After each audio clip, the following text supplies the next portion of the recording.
ప్రేక్షకులందరికీ నమస్తే. ప్రేమను నిరాకరించిందని తలకాయ తప్పదీసిందట ప్రేమికుడు. ఏం ప్రేమలు, ఎక్కడి ప్రేమలు, ఎవరు పుట్టిన ప్రేమలు పాడైపోను. ప్రేమించుకున్న వాళ్ళంతా పెళ్లి చేసుకోవాలని ఉందా?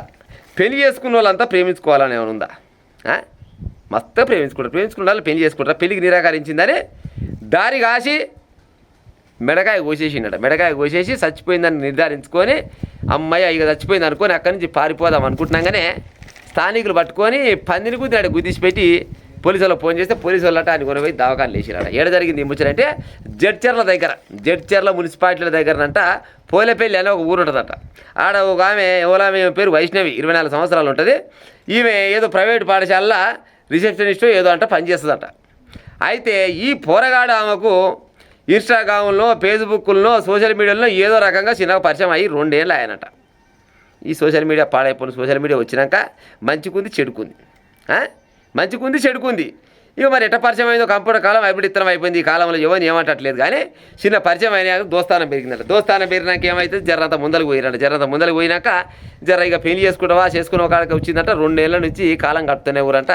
ఈ మధ్య కాలంలో పోరగాడు జరంతా మోదవారి మంచోడు కాదని తెలుసుకొని ఈ వైష్ణవ్ అంటావన్నట కొద్దిగా దూరం పెట్టిందట. ఆయన వద్దురా నాయన, నీకు నాకు పడతట్లేదు, నీ అంతలో నువ్వు ఉండు, నా అంతలో నేనంట, నీ బతుకు నీది, నా బతుకు నాదని ఈ అంతలో ఏముందంట, ఫోన్ ఎత్తలేదో మరి మాట్లాడతలేదో అయిపోయింది. అయితే ఈ పోలేపల్లి దగ్గర నిమ్మగడ్డ అనేది ఊరు ఉంటుందట.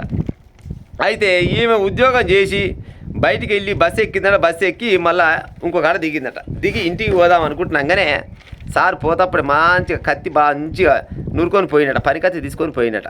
పనికత్తి వెనకంగా పెట్టుకున్నట. పోయి అడ్డ నిలబడి వైష్ణవి నేను ఫోన్ చేస్తే ఫోన్ ఎత్తలేవు, ఏమెత్తలేవు, అసలు ఏంది నీ కథ, ఏమైంది, ఏం కథ, మరి నన్ను పెళ్లి చేసుకోవని బాగా లొల్లి పెట్టినట.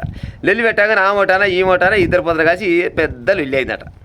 పెద్ద లొల్లి కాగానే ఇక లాభం లేదు, నా మాట ఇంటలేదు అనుకొని వెనక పెట్టుకున్న పనికత్తి తీసి ఈ నుంచి మొదలు పెడితే ఈ దాకా రప్పన కోసేసిండట. రప్పన కోయగానే రక్తం మొత్తం రక్త బండలం అయింది. జీవిడిసాక అమ్మర కొడక సచ్చిందిరా అనుకొని ఏం చేసిండు, ఆ నుంచి చిన్నగా బగాంతం అనగానే స్థానికులు చూసి పాయర పట్టుకురట.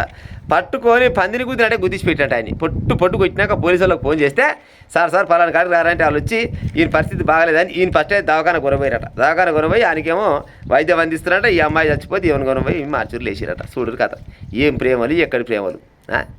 ఇప్పుడు మీ నుదుట రాసి ఉంటే అవుతుంది, లేకపోతే లేదు.